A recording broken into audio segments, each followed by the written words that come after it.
یہ بات یاد رکھیں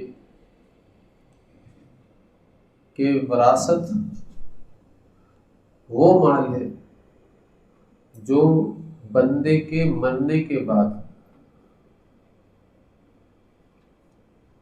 ورثہ کے اندر تقسیم کیا جاتا ہے۔ اب اس میں 4 حق ہیں اس مال کے۔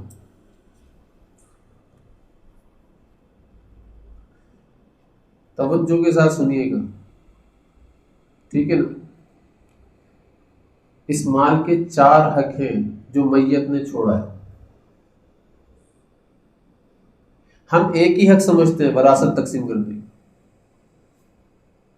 اور وہ بھی صحیح طریقے سے ادا نہیں کرتے۔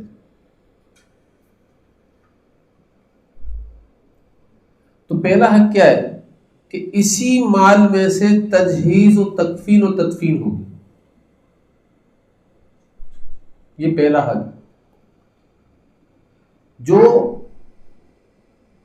میت کے لیے کفن لایا جا رہا ہے، جو میت کے لیے قبر کھدوائی جا رہی ہے، جو گورکن میت کے لیے قبر کھود رہا ہے، اور جو اس کے اندر شیشیاں لائے کر چھڑکی جاتی ہیں کیوڑے کی صورت میں، ان سب کا خرچہ میت کے مال میں سے نکالا جائے گا۔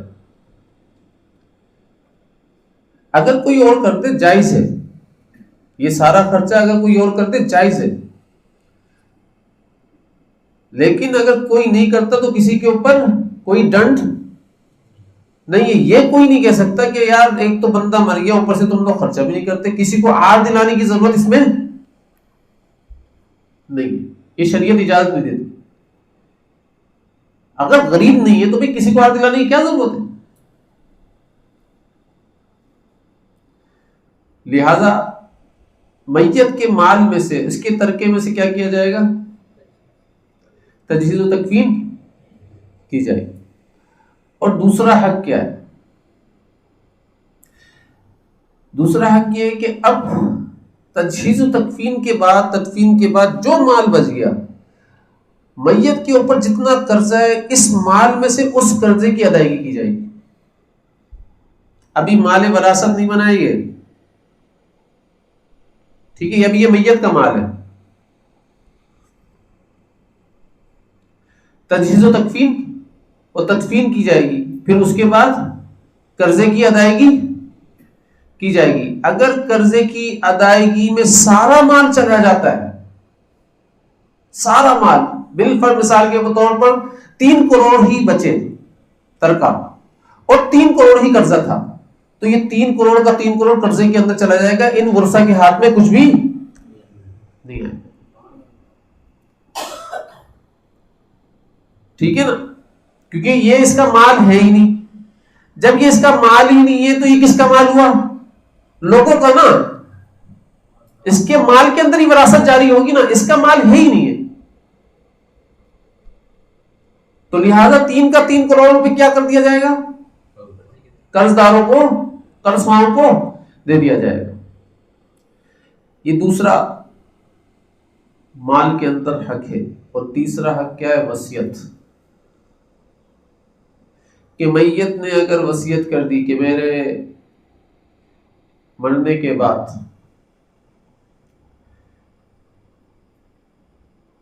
فلاں کام کر دینا، فلاں کام کر دینا، تو پھر وہ کام دیکھے جائیں۔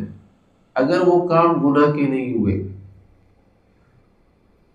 تو ان کاموں کو کیا جائے گا، اور اگر وہ گناہ کے ہوئے تو ان کاموں کو نہیں کیا جائے گا۔ بالفرض مثال کے طور پر ساری چیزیں قرضہ ورضہ ادا کرنے کے بعد مال بچ جاتا ہے، تو میت کے پاس بھی 1/3 مال آتا ہے، ٹھیک ہے نا؟ اور وہ جو وصیت نافذ ہوتی ہے وہ 1/3 مال کے اندر ہی نافذ ہوتی ہے، ٹھیک ہے؟ تو لہذا اگر کوئی شخص وصیت کرتا ہے کہ بھائی میرے مرنے کے بعد میرا 40واں کر لینا،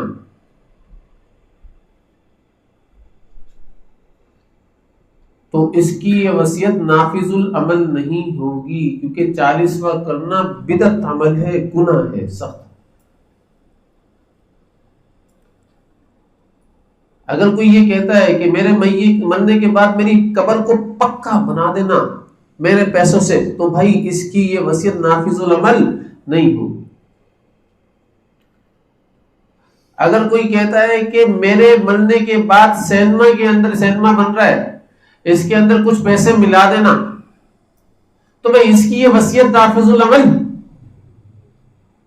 نہیں ہوگی۔ بھائی بالفرض مثال کے طور کوئی کہے کہ میرے مرنے کے بعد یہ شراب خانہ بن رہا ہے، اس شراب خانے کے اندر میرے پیسے ملا دینا، آپ کو اچھا لگے گا برا لگے گا؟ کیا کرو گے؟ نہیں ملائیں گے۔ بدعت عمل اس شراب خانے سے بدتر عمل ہے، سنگین گناہ ہے اس شراب خانے سے۔ تو اگر کوئی بدعت عمل کرنے کو کہہ رہا ہے تو یار پھر ہم کیا کریں گے؟ یار وہ کہہ کر چلا گیا لیکن ہم نے عمل نہیں کرنا۔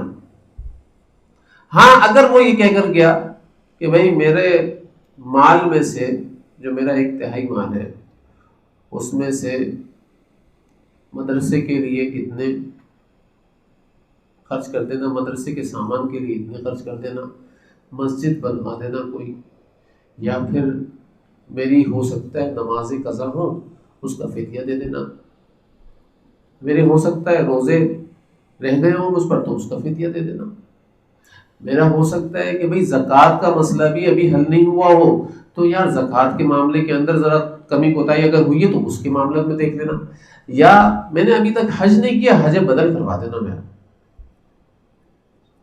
ٹھیک ہے نا؟ تو یہ جو وصیت ہے یہ نافذ العمل وصیت ہے، لیکن یہ ساری وصیتیں 1/3 مال کے اندر نافذ ہوگی، ٹھیک ہے نا؟ 1/3 مال کے اندر نافذ کرنا تو واجب ہے، لیکن اگر مال کم پڑ رہا ہے اور وصیتیں زیادہ ہیں تو پھر اب سارے ورثہ ملنے کے بعد بولے یار ابا جی نے وصیت کر دی تھی کیا کریں؟ تو بھائی اگر کوئی اپنی خوشی سے اپنے مال کو حاصل کرنے کے بعد ان وصیت کے اوپر عمل کرنا چاہے تو وہ کر سکتا ہے، ٹھیک ہے، لیکن اگر نہ کرنا چاہے تو کسی کے اوپر کوئی زور زبردستی نہیں۔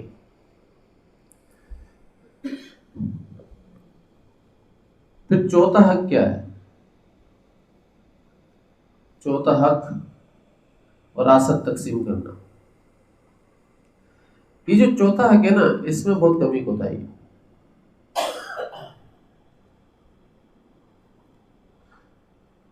لوگ وراثت کے مال کو بے احتیاطی کے ساتھ خرچ کرتے ہیں، بے احتیاطی کے ساتھ۔ حالانکہ امام ابو حنیفہ رحمۃ اللہ علیہ ایک جگہ گئے، چراغ جل رہا تھا، وہ شخص مرنے والا تھا، اندھیرا ہو گیا تھا، رات کا ٹائم تھا، جیسے ہی اس کا انتقال ہوا امام ابو حنیفہ رحمۃ اللہ علیہ نے چراغ کو بجھا دیا۔ تو لوگوں نے کہا ابھی تو چراغ جلانے کا وقت ہے، آپ نے ابھی بجھا دیا؟ بولا ابھی بجھانے کا وقت ہے، کیونکہ جب تک چل رہا تھا نا، یہ جل رہا تھا، یہ اس کی ملکیت میں تھا جب تک یہ زندہ تھا، اب یہ زندہ نہیں رہا، اب اس کی ملکیت میں نہیں ہے، اب یہ ورثہ کا مال ہو گیا ہے، اس لیے پہلے ان سب سے اجازت لو پھر اس کے بعد جلانا پڑے گا۔ ایسا نہیں،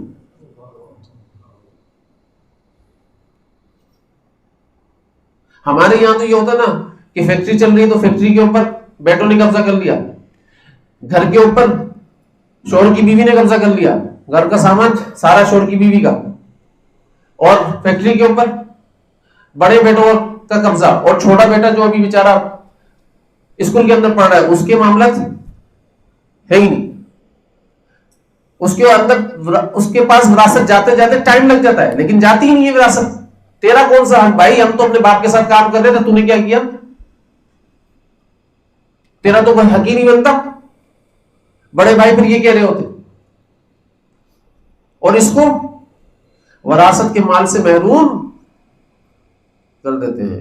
میں آپ کو ایک بات بتا دوں کہ وراثت کی ایک سوئی، صرف ایک سوئی کی بات کر لو، یہ ایک سوئی بھی تقسیم نہیں ہوئی وراثت کے مال کی، ایک سوئی بھی، یا کوئی بھی مال ہو، ایک سوئی بھی کسی کے پاس رہ گئی تو کسی کا تو وراثت کا حصہ ہوگا نا، اس کو سمجھ لینا میری بات.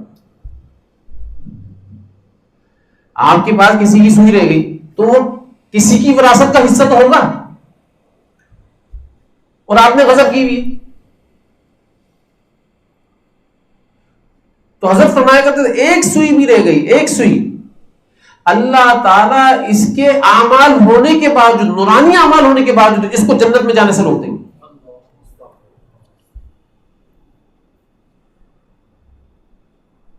یہ جنت میں نہیں جا سکتا. ایک سوئی کے برابر. لہذا ایک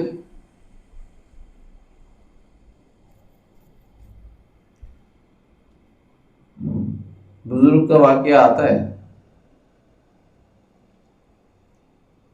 کہ ایک بہت بڑے شیخ المشائخ تھے، شیخ الحدیث تھے، مدرسے میں پڑھاتے تھے، اللہ والے تھے. تو ان کا انتقال ہوا. انتقال ہونے کے بعد شاگرد نے ان کو خواب میں دیکھا، اور خواب میں دیکھنے کے بعد پوچھا اللہ کے سامنے آپ کی حاضری کیسی ہوئی، کیا معاملہ ہوا؟ فرمایا بھائی بڑی مشکل میں ہوں اور بڑی مشکل سے تجھ سے بات کرنے کی اجازت مل رہی ہے.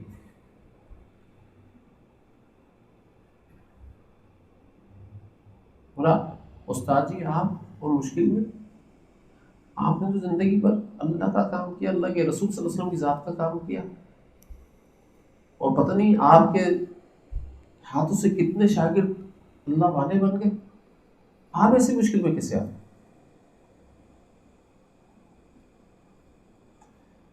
فرمانے لگے کہ انتقال سے چند روز پہلے میرا قمیص پھٹا ہوا تھا، اس کو سینے کے لیے نا پڑوسی سے سوئی لے کر آیا تھا،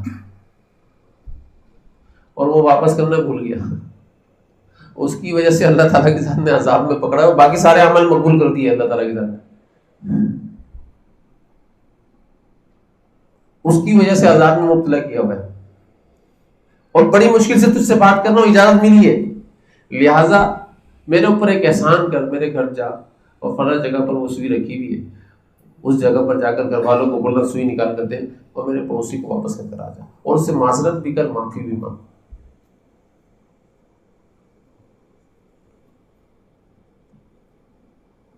یہ گیا گھر والوں سے بولا کہ بھائی انتقال سے پہلے ہمارے استاد جی ایک سوئی لے کر آئے تھے،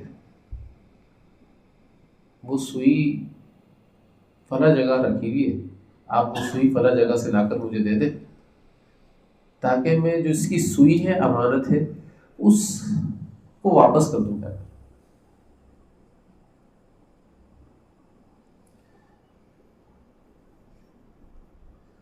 گھر والے گئے، سوئی اٹھائی اور لے کر آئے. پوچھا تجھے کیسے معلوم چلا کہ یہ سوئی یہاں پر رکھی ہوئی؟ بولا استاد جی خواب میں آئے اور اس سوئی کی وجہ سے پریشان ہے، بہت زیادہ پریشانی میں مبتلا ہے. اللہ تعالیٰ کی ذات نے باوجود سارے اللہ والے اعمال ہونے کے اللہ نے ان کو جنت میں جانے سے روک دیا ہے، اور بلکہ عذاب میں مبتلا کیا. ارے یہ تو میں اللہ والوں کی باتیں بتا رہا ہوں، اللہ والوں کی باتیں بتا رہا ہوں، عام مجمع کی باتیں نہیں بتا رہا ہوں میں.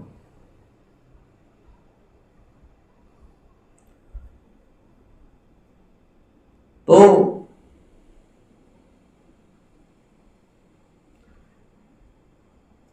اس شاگرد نے سوئی لی اور سوئی لے جا کر واپس کی. واپس کرنے کے بعد اس شخص کو بولا ان کو معاف کر دے، دینے سے پہلے انتقال ہو گیا. حالانکہ ان کی رکھنے کی نیت بھی نہیں تھی، اس سوئی کو واپس کرنے کی نیت تھی.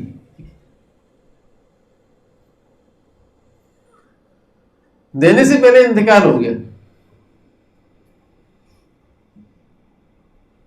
تو انہوں نے بولا میں تو اسی وقت آپ مجھے پہلے بتا دیتے میں تو سوئی بھی نہیں مانگتا، میں ویسے ہی معاف کر دیتا، اور میں نے تو اب معاف کر دیا. اور اللہ تعالیٰ کی ذات سے فرمایا اللہ اس سوئی کی وجہ سے آپ نے ان کو عذاب میں مبتلا کیا، اللہ میں نے معاف کر دیا، آپ بھی معاف فرما دیں. میں نے معاف کر دیا، آپ بھی معاف فرما دیں. پھر اس کو شاگرد کو خواب آیا اور پھر اپنے استاد جی کو دیکھا تو وہ منظر ہی چینج، زبردست عمدہ قسم کی مسیری پر بیٹھے ہوئے، ٹیک لگائے ہوئے گاؤں تکیوں کے اوپر، اور زبردست خدام چل رہے ہیں، یہاں پر خدام وہاں پر خدام، اور ایک زبردست منظر ہے. فرمایا اللہ تیرا بھلا کرے، تو نے میرے ساتھ بڑی آسانی کا معاملہ کیا، احسان کا معاملہ کیا کہ یہ سوئی اس کے گھر تک پہنچا دی. اس سوئی کی وجہ سے مجھے اللہ تعالیٰ کی ذات نے پکڑا. تو دوستو سب سے پہلے جب کسی کا انتقال ہو جائے نا، سب سے پہلے اس کا مال تقسیم کرو. تجہیز و تکفین کرنے کے بعد، قرضے اتارنے کے بعد فوراً آ جاؤ اس کے گھر پر بیٹھ جاؤ. یہ آپ کا اس کے ساتھ خیر خواہانہ والا معاملہ ہے. آپ خیر خواہی کر لو اس کے ساتھ، بھائی مجھے بتاؤ سارا حساب کتاب بتاؤ مجھے. اور بزرگان دین یہ کیا کرتے تھے، صحابہ کرام کیا کرتے تھے یہ سارے کام. آج تو ہم یہ بولتے نا یار ابھی جمعہ 8 دن ہوئے نہیں مرے ہوئے، دیکھو یہ کیا کرنے بیٹھ گئے. ارے بھائی اسی وقت کرنے کا ہے. کیوں شریعت نے کیوں کہا کہ اسی وقت کرو فوراً؟ کیونکہ اس وقت دن نرم ہوتے، ہر بندہ آسانی سے بات مان لیتا ہے. یہ حکمت ہے. صدمے کے اندر ہوتا بھائی ہمارا پیارا گیا ہے، تو بھائی پیارے کے اوپر اور عذاب میں مبتلا مت کراؤ، پہلے ساری چیزیں کو سیٹ کرو اس کی. کہیں ایسا نہ ہو کہ آپ کی وجہ سے آپ کا پیارا جنت میں جانے سے رکا ہوا. اللہ نے روک دیا اس کو، تو بھائی اس کی لائف وہاں کی سیٹ کرو نا. تو بھائی گھر پر جا کر بیٹھ جاؤ، پہلے بھائی ساری چیزیں بتاؤ، قرضہ بھی بتاؤ مجھے کتنا قرضہ تھا سارے. پھر اس کے بعد وراثت ایسے تقسیم ہوگی، یہ تمہارا یہ تمہارا یہ تمہارا یہ. اس سے پہلے کسی چیز کو اجازت نہیں ہے استعمال کرنے کی. پانی بھی استعمال مت کرو. ہم تو بڑے مزے سے پانی وانی سب چیزیں استعمال کر رہے ہوتے نا. کسی گھر کے اندر میں یہ تو ایسا نہیں کرنے کی اجازت ہے. لائٹیں استعمال ہو رہی ہوتی ہیں، ایسا نہیں کرنے کی اجازت ہے بھائی. یہ ساری چیزیں کیا ہو گئی؟ یہ ساری چیزیں وراثت کا مال ہو گئی. اب وراثت ہے، یہ مجموعی مال ہو گیا. اور اگر اللہ نہ کرے اس کے اندر کوئی نابالغ بچہ ہے تو نابالغ بچے کے مال کو بغیر اجازت کے استعمال کرنا حرام ہے، سخت عذاب ہے.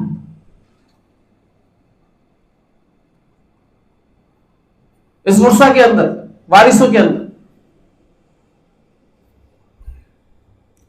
سمجھ میں آ رہی ہے میری بات ہے؟ تو لہذا ورثہ کے مال کے اندر دھیان کے ساتھ، کسی جگہ میت ہو جائے تو دھیان کے ساتھ جانے کے. آج کل اس ساری چیزوں کے اندر بڑی بے احتیاطی بڑھتی جا رہی ہے، بڑی بے احتیاطی بڑھتی جا رہی ہے. دو صحابہ رضوان اللہ علیہم تھے، ایک تھے عوف بن مالک رضی اللہ تعالیٰ اور ایک تھے حضرت مصعب رضی اللہ تعالیٰ. حضرت مصعب رضی اللہ تعالیٰ نے فرمایا حضرت عوف بن مالک رضی اللہ تعالیٰ عنہ سے کہ ہم دونوں ایک معاہدہ کر لیتے ہیں. فرمایا کیا معاہدہ؟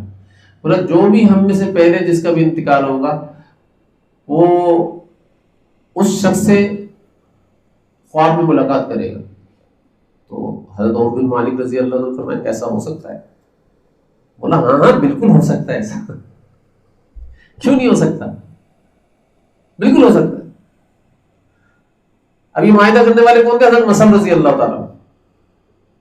انہی کا سب سے پہلے انتقال ہو گیا. حضرت عوف بن مالک رضی اللہ تعالیٰ عنہ سے پہلے ان کا انتقال ہوا.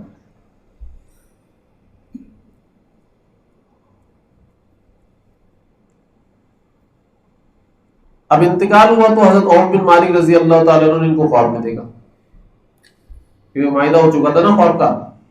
اللہ تعالیٰ کی ذات نے اس معاہدے کو پورا کیا. اب خواب میں دیکھا تو خواب میں دیکھا کہ گردن کے اوپر داغنے کے نشان. فرمایا یہ کیا ہوا؟ بولا ایک یہودی تھا، اس سے 10 دینار قرضہ لیا تھا، وہ واپس نہیں کر سکا، استعمال ہی نہیں کر سکا، اس سے پہلے انتقال ہو گیا اور وہ قرضہ میرے گھر کے اندر ہی رکھا ہوا ہے فلاں جگہ پر. تو اللہ تعالیٰ کی ذات نے اس دینار کو میری گردن کے اوپر داغا ہے، گرم کر کر کے آگ کے اوپر، اور میرے گردن کے اوپر داغا اللہ تعالیٰ کی ذات. ارے کون ہے یہ؟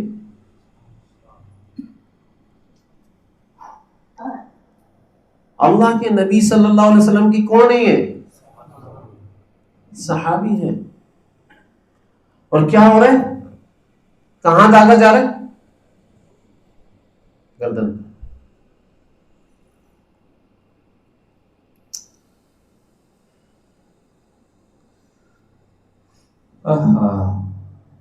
پھر گردن پر جب داغنے کے نشان دیکھے تو انہوں نے پوچھا کہ بھائی یہ کس وجہ سے ہے؟ فرمایا بھائی 10 دینار لیے تھے یہودی سے، ادھار لیے تھے، قرضہ لیا تھا، واپس نہیں کر سکا، فلاں جگہ پر ابھی تک رکھا ہوا ہے، تم واپس کر دو جا کر. پھر جب یہ ساری بات ہو گئی تو دیکھا کہ ان کے ہاتھ کے اوپر کپڑا ڈلا ہوا ہے. فرمایا یہ کیا کپڑا ڈلا ہوا ہے؟ اور انگلیاں غائب ہیں اور اس میں سے خون رس رہا ہے، یہ کیا ہے؟ اتنے زخمی حالت میں.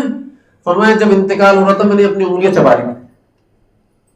اس پر اللہ تعالیٰ کی ذات نے بولا کہ تو نے انگلیاں کیوں چبائی؟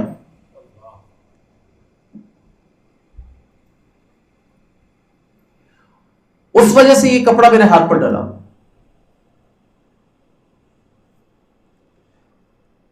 تو ان کو بڑی فکر ہوئی. یہ فوراً 10 دینار گھر پر لے گئے اور بولا کہ فلاں جگہ پر 10 دینار رکھے ہوئے، وہ لا کر مجھے دے دو تاکہ میں جس کا قرض ہے اس کو واپس کر دوں. اب یہ 10 دینار واپس کیے گئے اور یہ حضور صلی اللہ علیہ وسلم کے پاس گئے. فرمایا یا رسول اللہ میں نے اس طریقے سے خواب دیکھا ہے اور ہمارا معاہدہ ہو گیا تھا اس طریقے سے، اور اللہ تعالیٰ کی ذات نے اس طریقے سے دکھایا. چلے 10 دینار تو میں نے واپس کر دیے، لیکن یہ جو انگلی کے اندر کے معاملات ہیں یہ کیسے صحیح ہوں گے یا رسول اللہ؟ اب اس کے لیے تو آپ کو ہی دعا کرنا پڑے گی.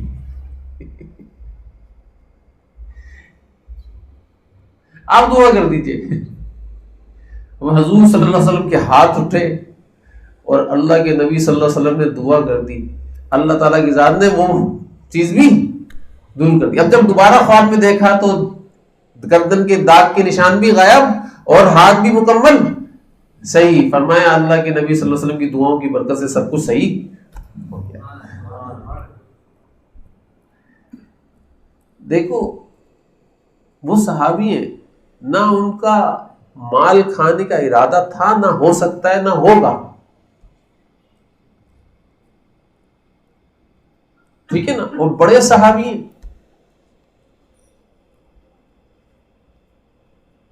پھر بھی دیکھو کیا معاملہ کر رہے ہیں اللہ تعالیٰ ان کے ساتھ.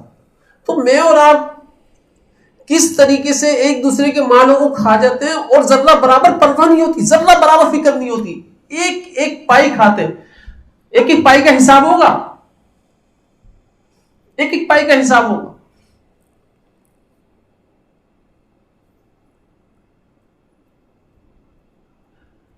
حضور اکرم صلی اللہ علیہ وسلم فرماتے ہیں کہ جب اللہ تعالیٰ بندے سے بولیں گے بھائی تو ایک بارش زمین کے اوپر کسی کی قبضہ کیا تھا نا، اب ایک بارش کھود.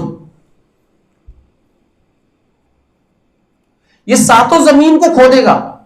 ایسے نہیں کہ ایک بارش کوئی کھود لیا، ایسے نہیں، ساتوں زمین تک یہ کھودتا چلا جائے گا، کھودتا چلا جائے گا.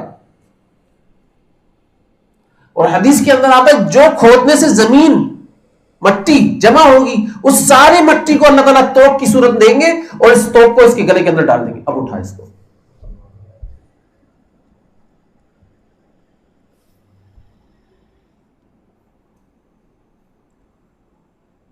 اٹھا نہیں سکے گا ایسا بھاری. اور یہ اس وقت تک توق ڈلا رہے گا اس کے گلے کے اندر جب تک اس کے بارے میں کوئی فیصلہ نہ ہو. پھر حدیث کے اندر آتا ہے کہ جو کوئی کسی کا مال کھاتا ہے, یہ مفتی صاحبان محمود صاحب رحمۃ اللہ علیہ یہاں بیت المکرم مسجد کے اندر بیان کیا کرتے تھے. ہم اکثر نا اتوار کو ان کا بیان سنا کرتے تھے عصر کی نماز کے بعد. تو ایک دفعہ ان کی زبان سے میں نے سنا, کہنے لگے کہ جو شخص کسی کی چونی کھاتا ہے نا, چونی ایسے کا کسی کی چونی کھاتا ہے تو 700 مقبول نمازیں اس کو وہاں پر دینا پڑیں گی. چونی کے اوپر 700 مقبول نمازیں کہاں سے لائے گا؟ 700 مقبول نمازیں